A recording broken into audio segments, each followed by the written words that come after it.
Hey kids.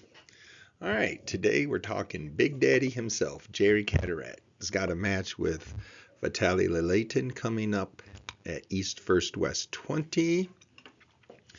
Let's see. The Ginger Dread Man do not have a wrist measurement for him. Come on, promoters, what the heck, man? This is like 2025. Let's get the wrist measurements out there. Forearm biceps. He's one of the bigger guys. Forearm. This is him right there. Only Levon is edging him out on forearm size. Bicep, Levon's edging him out. So a couple of other folks are too. I haven't actually measured these. These are this is what's shown on the card. Let's see, 3-2 super matches. Of course, Levon beats everybody. Hermes beats him. Other than that, he beat Gennady, he beat Georgie, beat Alex. Shutouts. He's 1 and 2 on shutouts. Of course, two of these shutouts are the number 1 and number 3 super heavyweight. I think Jerry is currently ranked 5. I don't know. It's the rankings are kind of messed up at East vs. West. I don't know who actually does them, and I don't know if anybody's actually maintaining them. But Ginger Dread Man is probably in the top 5. All right. Not one of our more versatile people, although he is more versatile than Ibrahim Sagoff if you saw those stats. Let's see. Top rolls, 0%. King's move, 0%. Hook, 0%. Shoulder roll, 69%. A press, 31%. All right. Arm wrestlers are absolutely horrible about naming things, and an arm wrestling vocabulary book would have like one word and like 14 counterintuitive and diametrically opposed definitions. As far as your humble statistician goes, this is a shoulder roll, okay? Wrist flexion. The match is on Jerry. When Jerry's doing a shoulder roll, his wrist is flexed. He's on Jerry's side of the pegs.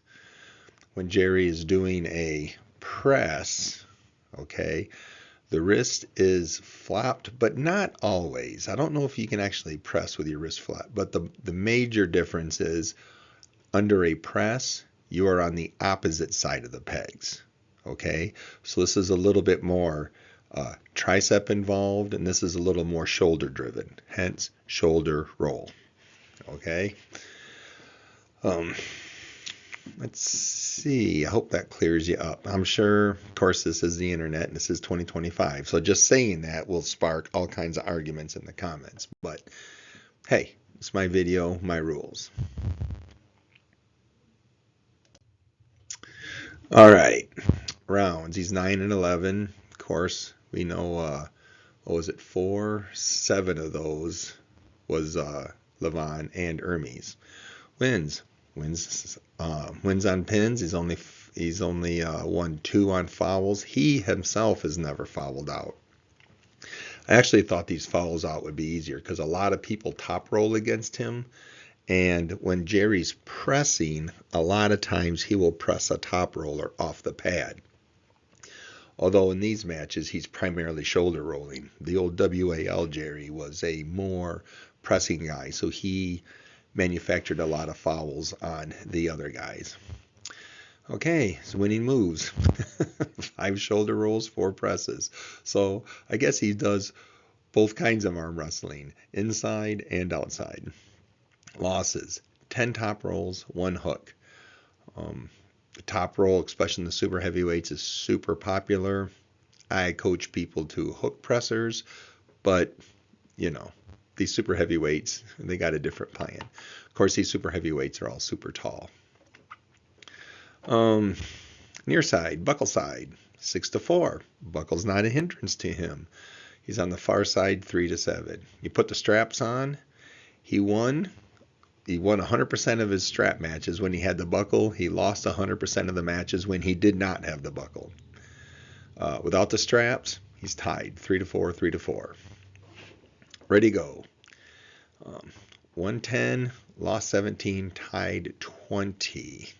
Flash pins, 4-8. This to me was surprising. I've pulled Jerry, and I found him to be incredibly powerful and incredibly fast. Um, but maybe he's just incredibly powerful and fast against me, and not the current crop of super heavyweights. Of course, I pulled him quite a while ago. Maybe he's gotten older since then.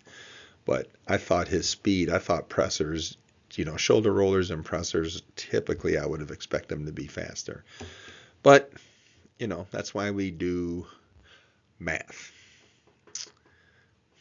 And this is why we got to be careful about participation bias.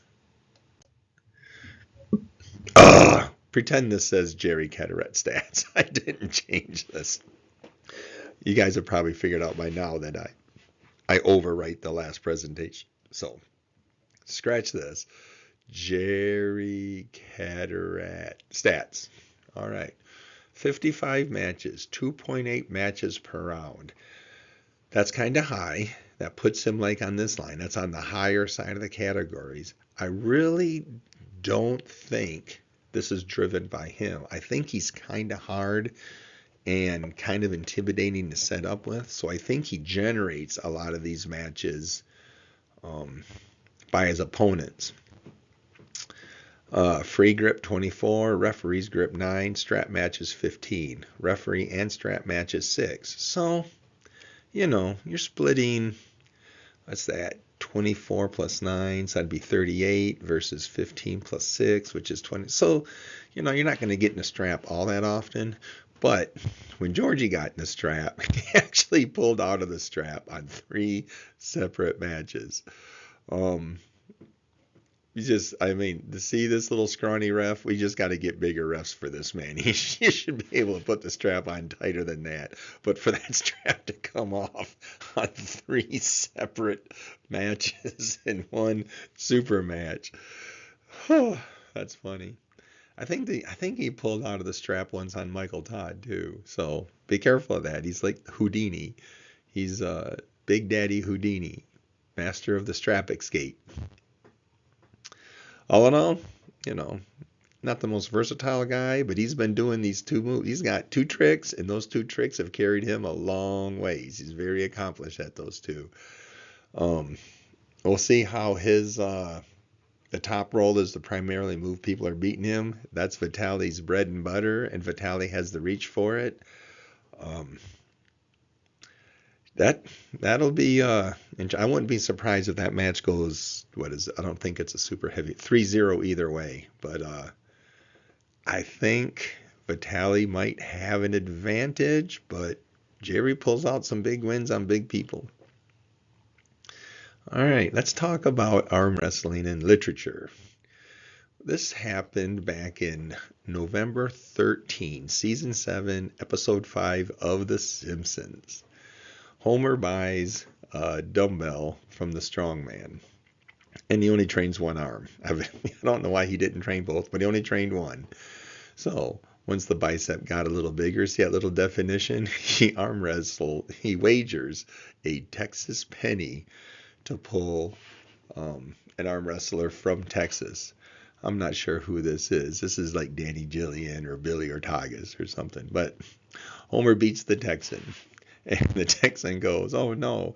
You can see he's wearing his Jeff Hale glasses. The Texan goes, I was played like a dimwit's kazoo because he was hustled a little. So after that, the Texan gets kind of mad. And Homer enters an actual arm wrestling championship. Entry fee, $50. Grand prize, $50. So Homer makes it to the finals. He beats Dave Randall here, and he gets this sweet, sweet arm wrestling trophy.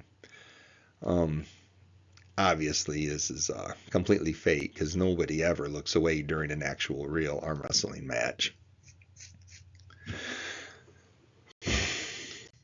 All right, kids. Thanks for joining me here. I don't know whose stats are coming up next. Call your mom.